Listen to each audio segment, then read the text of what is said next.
and retired 4-star general. So what do you think went down during this deadline? Well, listen, first of all, I appreciate President Trump and wanting to open the Straits of Hormuz, certainly, and also put together a deal with the Iranians that would give us everything. They would have to surrender everything that we would take away from them using military force. That's the essence of the deal. And the top of that list certainly is they have to give up and let us take away the nuclear enrichment that they absolutely have. And that's got to be in that deal, and it's got to be number one in the deal, because at the beginning of everything here, it was about their nuclear capability. But think about, what did the Iranians want here also? Why did they close the Straits of Hormuz?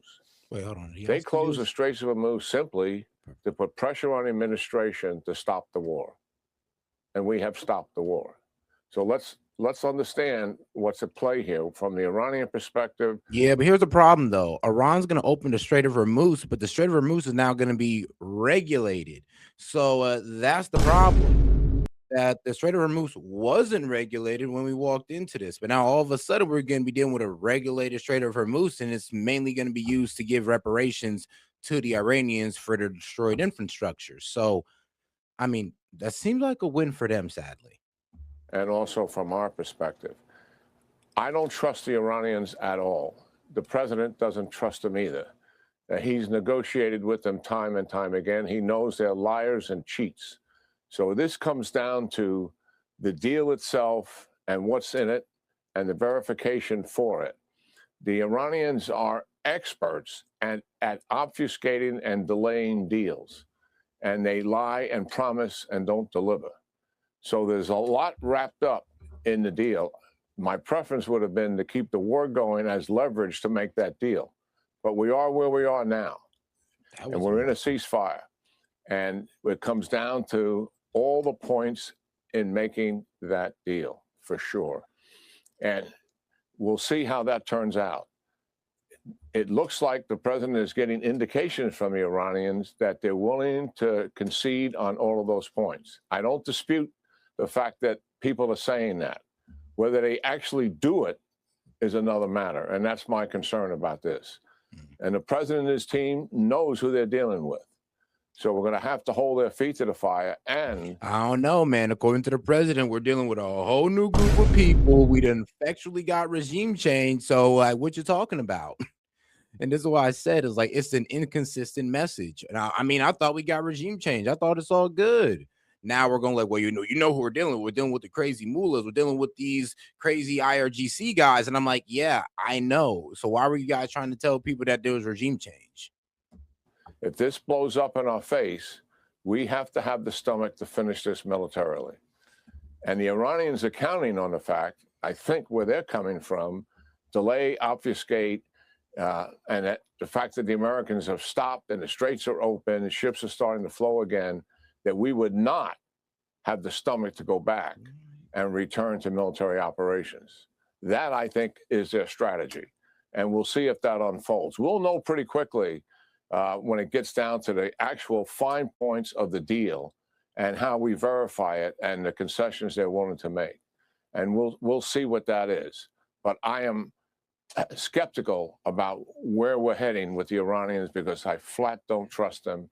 And I don't like taking the pressure off them by going to a ceasefire, which is what they wanted in any event, to force the United States to stop the war. And we have done that, admittedly only temporarily, but we got to see what's in that deal. General, it sounds like you think this ceasefire is not going to last. And if it doesn't last and it blows up, what do you think the U.S. military posture should be? Well, we have to finish what we started. The Israelis need about 10 days to 2 weeks. We're about the same. There's still lots of targets out there for the hit in the minds of military commanders. And I really do think if the deal blows up, it comes down to Carg Island and forcing either take control of Carg Island and take control of the distribution of oil, or destroy it and force an economic collapse. Either you take control of Cargill, and then you have the leverage to bend them to our will and actually force them into a position that we truly want. And that sets the regime, I think, on a path to regime collapse. There's no way we can know that for sure, and we've said that from the outset. You don't But think if we can get a deal, you don't think if we this... can get a deal that takes everything away that we would do militarily, that's another matter. But I'm suggesting that remains to be seen. And the president's made a decision here. We got to play it out to see what happens. You don't think this could be a misdirection on behalf of the administration to take Karg or deploy a more aggressive option? Because they might expect the Iranians to cheat. I mean, well, we've already attacked military sites in Karg Island. Now we haven't attacked, well, the energy infrastructure that's on Karg Island and their exports. So here's the problem. I mean, we've attacked all the military targets. It looks like we're getting ready to seize Karg Island, but then all of a sudden we're in this 2-week ceasefire, which is great. It's day one, but it doesn't really look like it's going to hold. And that's like what everybody's concerned about, and rightfully so. Well, listen, this much I know. The president is very clear-eyed here. He knows who he's dealing with, and he knows the value of Karg Island. And in my mind, he knows full well he can take control of it or he can destroy it. And he knows it is a seminal point in Iran's future. And yes, he realizes exactly what a strategic asset that is, and he can take ownership or destroy it at will. So yes, he always has that card to play, and he knows it. Okay. The talk around town was war crimes. I didn't know blowing up a bridge was a war crime. There's been a ton of past presidents in a lot of wars. Yes, it's a war crime if it's mainly used for civilian use. If it's going to proportionally, well, yeah, if it's going to mainly affect the civilians, then yes, it is a war crime.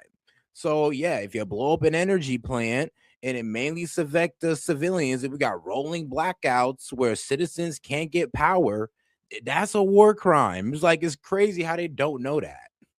That have hit bridges, that have hit power plants. How did you process hearing all that? Well, look, we know our president, right? He uses rich and colorful language, and he uses it as leverage in negotiations. And I think a lot of that was at play here. And it doesn't mean for a minute that he's not going to use maximum military force to crush this regime. He certainly intended to do that. And he had plenty of options to do. But the rich and colorful language, I think it was part of all of the leverage he was trying to achieve. And people take a literal interpretation of some of that for political reasons. I think I saw it for what it is. I saw it as the president's language as leverage in dealing with the Iranians. And that's all it was. And I don't think we're on a path to commit war crimes. Not at all. Yeah. Trash talk, as we call it. General Keane, thank you so much.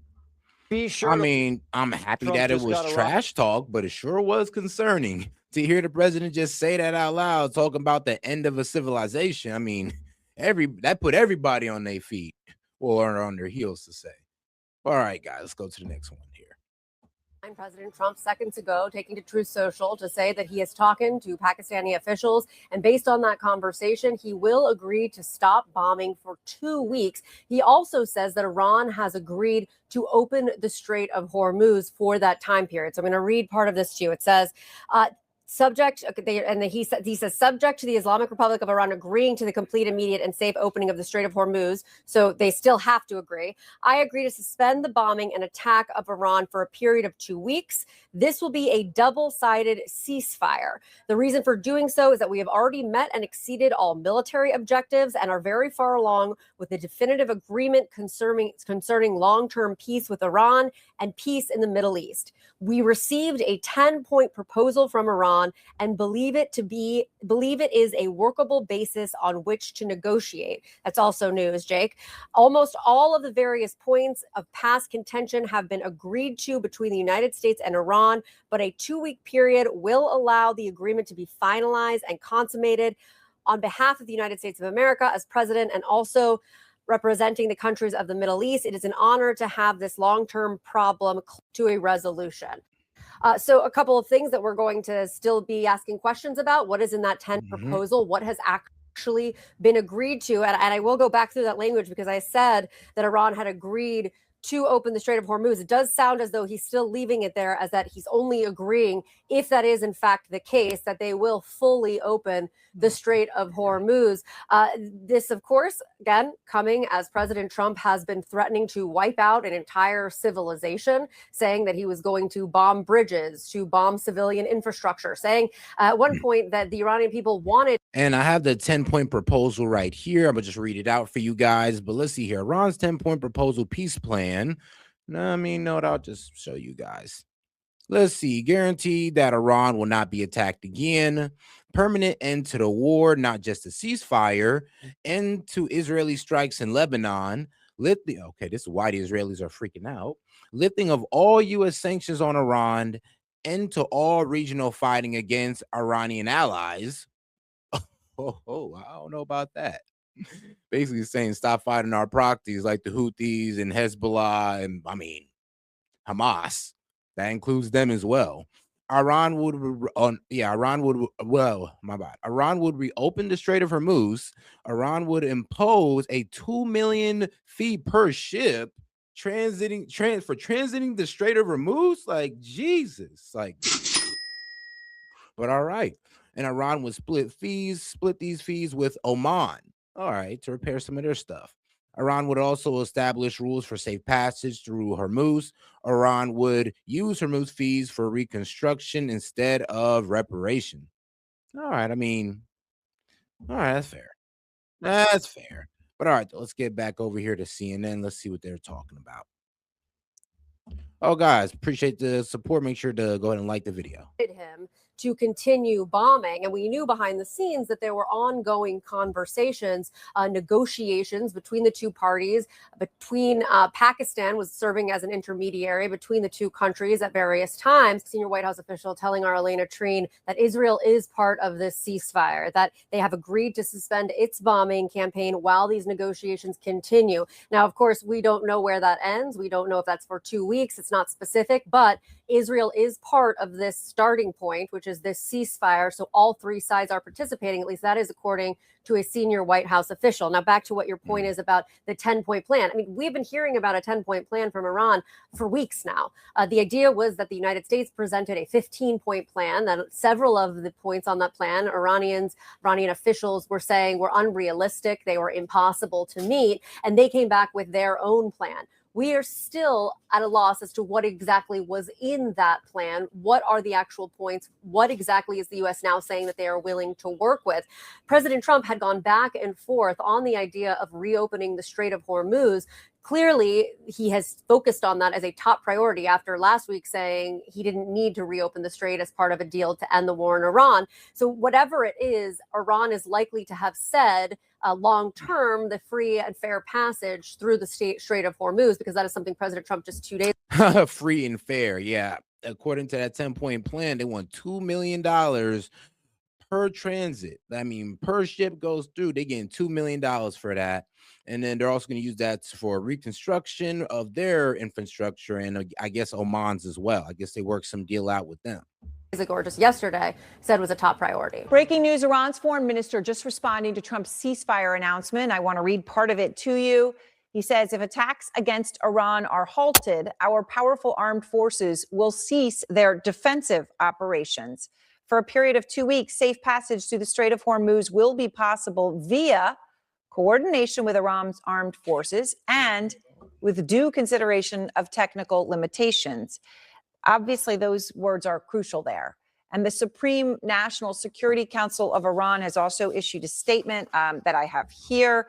And I'll just share you a couple of the important lines here. One of them is that the regulated passage through the Strait of Hormuz under the coordination of the armed forces of Iran, thereby conferring upon Iran a unique economic and geopolitical standing, which sounds like in a translation, Iran saying that they see this as acknowledgement that they control the Strait of Hormuz. Let's go to Zachary Cohen, our national security reporter here. They're talking about putting a $2 million fee on it. I mean, you're pretty much saying that, yeah, we run this territory or these waters, and now you guys got to pay. I mean, if we accept that, then I'm going to be real with you, it's going to be looking like an L for us. Zachary, what are you learning about this? We're just getting these dual statements, one from Foreign Minister Abbas Araghchi and also from the Supreme National Security Council that I just shared part of. What else stands out to you here? Yeah, Aaron, the piece of this about the Strait of Hormuz really is the most remarkable thing, I think, that jumps out immediately and says Pakistan has submitted the same to the American side. Said plan emphasizes fundamental matters, inter alia, the regulated passage to the Strait of Hormuz under the coordination of the armed forces of Iran, thereby conferring upon Iran a unique economic and geopolitical standing. So effectively, that's reiterated in the tweet as well, saying that at least for the period of 2 weeks, the Strait of Hormuz will be open effectively, though with coordination via the Iranian military. And it's important for people to remember that the Strait of Hormuz was not controlled in a literal sense by Iran prior to those U.S. Israeli joint military strikes that kicked off this entire conflict several weeks ago. Iran responded to those strikes by closing the Strait of Hormuz, and it appears that this ceasefire is predicated, at least in part, on the legitimization of Iran's control of that key waterway. And that goes with an implication of if the waterway can be opened temporarily, Iran likely could reclose the strait should negotiations not progress in a way that they see fit effectively. So it also says that talks between the U.S. and Iran should occur as soon as this week.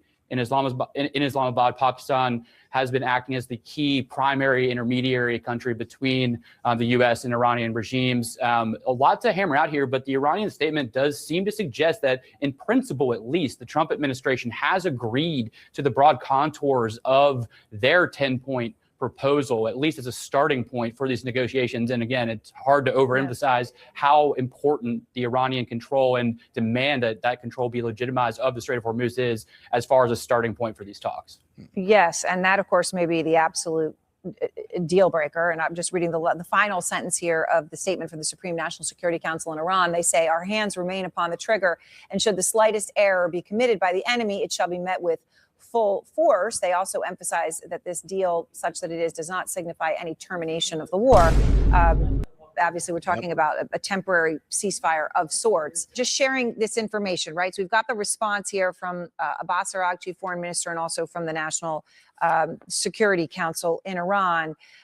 But two things really stand out here. One, the safe passage that Trump is saying is going to be provided for 2 weeks as part of this, kind of the central part of it, through Hormuz, they're saying is possible via coordination with Iran's armed forces, which obviously implies that Iran controls the strait. And then from the National Security Council, they say this confers upon Iran a unique economic and geopolitical standing in terms of them regulating passage through the Strait of Hormuz. So what do you hear in all this? I mean, listen, who knows what's going on? Donald Trump lies every single day. Clearly, he's not telling the truth. But if you accept even part of the Iranian statement, Donald Trump has agreed to give Iran control of the Strait of Hormuz. That is extraordinary. If you go deeper into the statement from the Iranian National Security, because basically it's like, all right, so before this war started, I mean, it was free to go through. Like, nobody controlled the Strait of Hormuz. Now, you're telling me after this war, part of the deal just might be, oh, yeah, Iran controls it, and they get to make people pay fees to fix their infrastructure, which, I mean, okay, cool. But the problem with that is, like, yo, we were in a better position before this war. How the hell we put ourselves in a worse position? And we got to leave alone all of their proxies? Security Council, they claim that Trump has also agreed to Iran's right to enrichment, to suspend all sanctions against Iran, and to allow Iran to keep their missile program, their drone program, and their nuclear program. Now, who knows if any of that is true, but if at the very least this agreement gives Iran the right to control the strait, that is cataclysmic for the world. And it is just stunning that that's where we have gotten to, that Donald Trump took a military action that has apparently, at least for the time being, given Iran control over a critical waterway that they did not have control over before the war began. So it just doesn't sound like there's actually an agreement, because what Trump is saying is totally different than what the Iranians are saying. But if Iran has the Strait permanently now, what an error, what a miscalculation this entire endeavor was.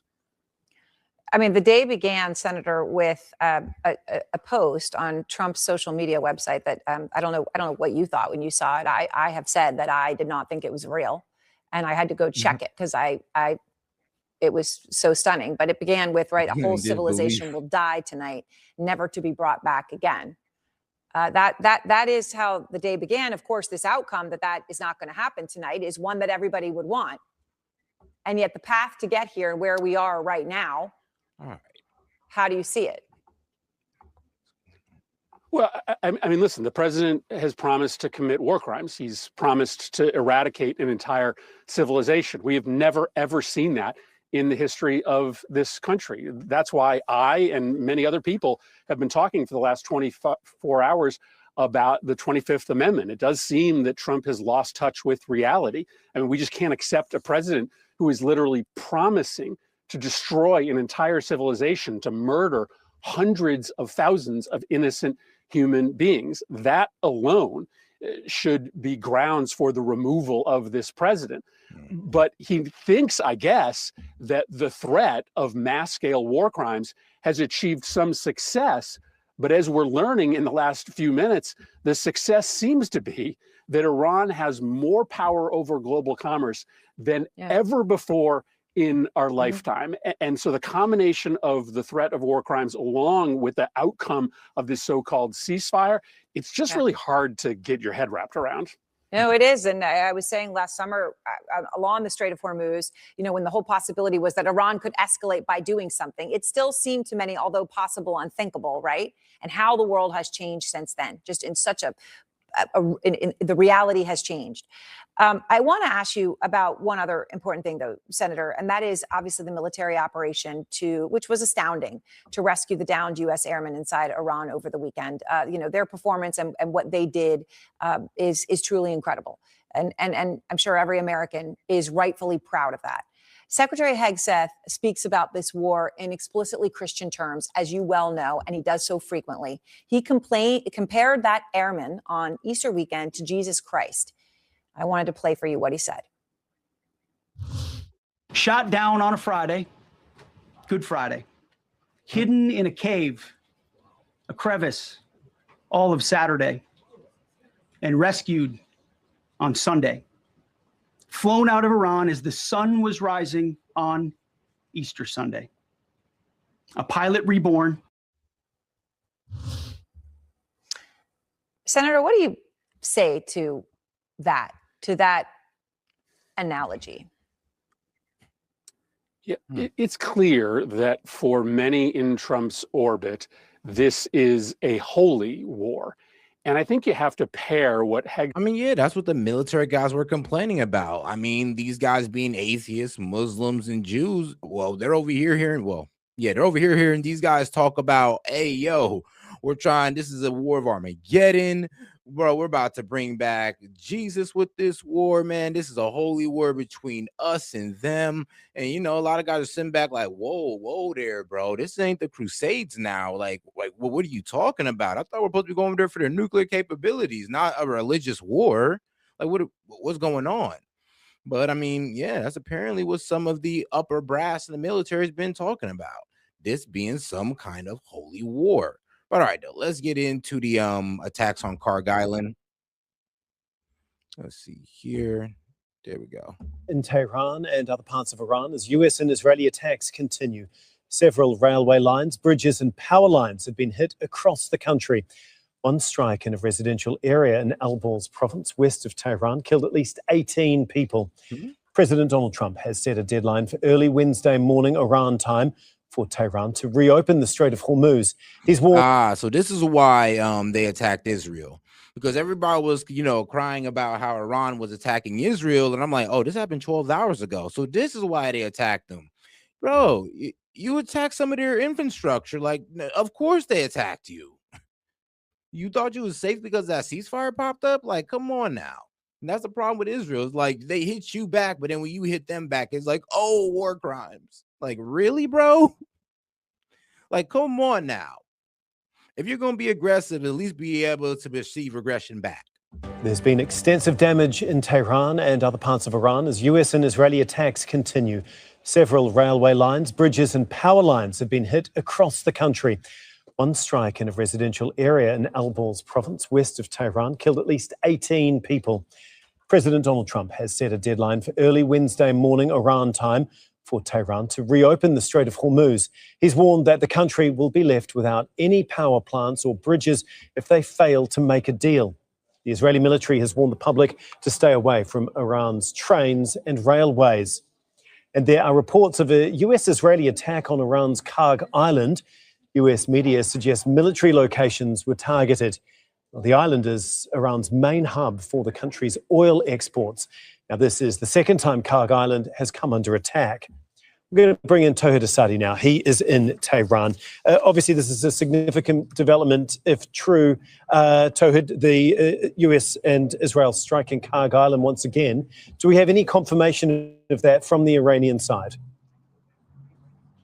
So far, we've got Mehr news agency reporting about some explosions from the Karg Island. Obviously, this is not the first time that we receive reports about such attacks. We know that previously the island was targeted, but still the reports were on the basis of the attacks on the military sites, not the oil infrastructure. And to give you a picture of the significance of that island, we know that when it comes to oil exports of Iran, that is critically important, and a huge proportion of oil export of the country goes through the trajectory of Karg Island. Obviously, if that happens, that's going to be a very major development, as the Iranian side has already promised for a retaliatory strike in case of attack on its oil infrastructure, and this is one of the most important ones to be targeted.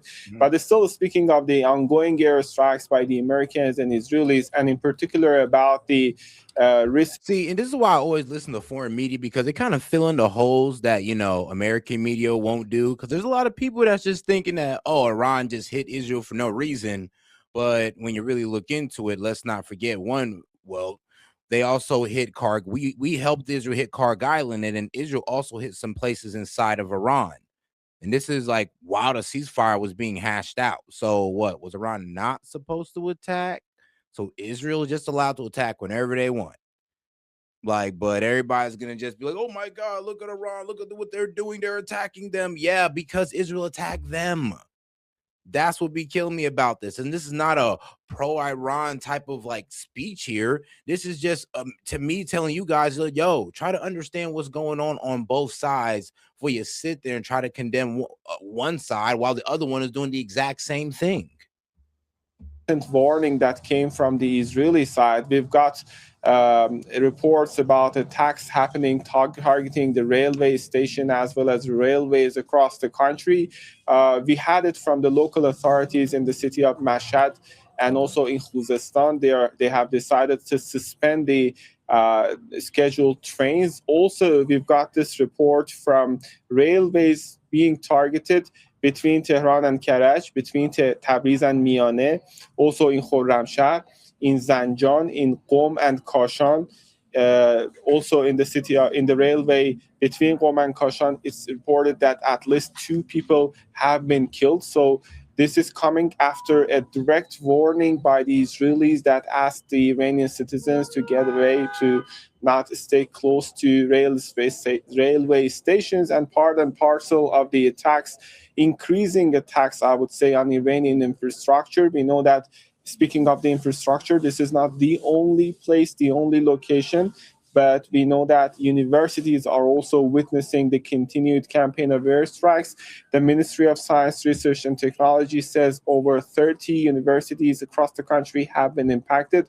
Over 700 schools have been targeted either directly or indirectly.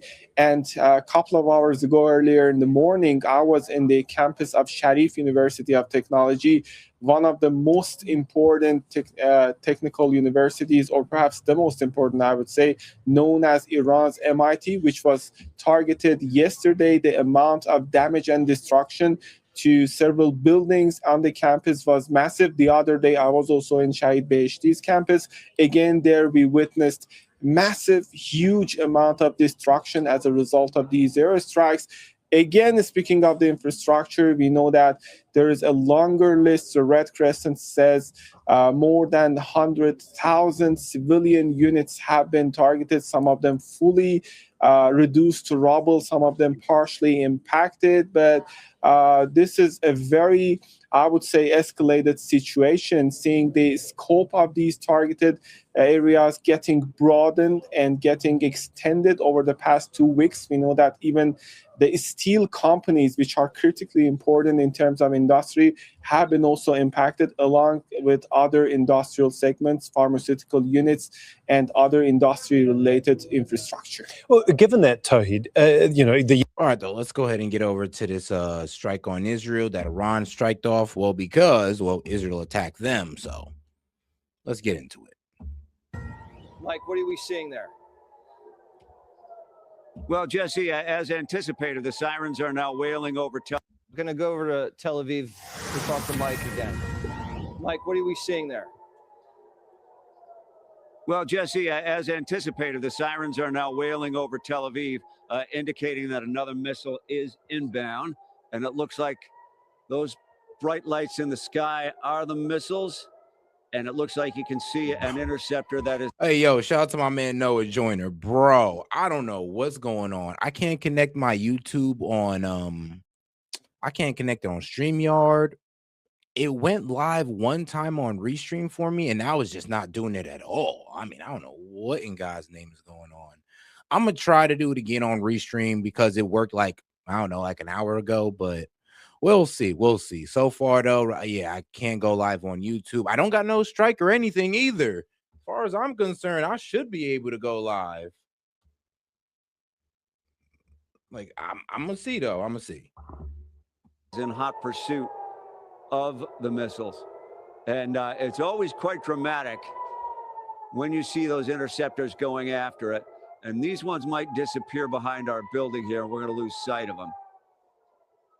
But they're still quite lethal and coming into Tel Aviv. And I didn't see an interception in this case.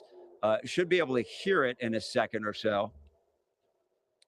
And it's still quite lethal when there's an interception. Most of what we see out here are those cluster bombs in recent days. But when you get a conventional warhead with that powerful explosive, obviously you hope that the interceptors can get it. And the interceptors are about 90% effective, but that means 10% get through.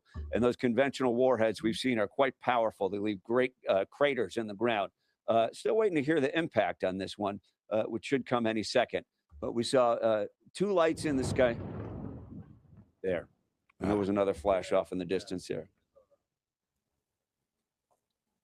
So there was quite a big explosion. So that sounded like more of a conventional warhead that got through. I can't really tell you if that was an impact or an interception because we lost sight of that one, Jesse. Yeah, you could definitely hear that. Real quick, how long does it take for an Iranian missile to travel to Tel Aviv? What did you say? Depending on the missile. I say about 10 minutes usually. 10 minutes? By the time we about 10 minutes from when we first get the alert till I'm hearing more impacts off in the distance from when we first get the alert to when the sirens start wailing. All right, well, maybe the remnants of the Iranian regime either didn't get the memo or they did and they don't care. So we'll all right, let's go ahead and get over here. I know John Bolton got something to say about this. Most likely that Trump should go harder. He shouldn't give them no type of ceasefire. He should just nuke them already. Now, I know he's not going to say directly that, but I'm pretty sure he's against the ceasefire like Mark Levin is. Mark Levin's over there freaking out. Like, how could you let them have a ceasefire? Don't you know they're connected to Hezbollah? Hezbollah is Oh, Mark Levin, bro, that man is hilarious to watch sometime when he just spazzes out about a terrorist organization. It's just like, look, bro, no, I get it. Hezbollah is a threat to you guys. And guess what? They're only a threat when Israel attacks them.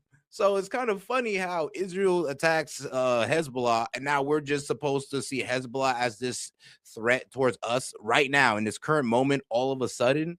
So we're just supposed to say F this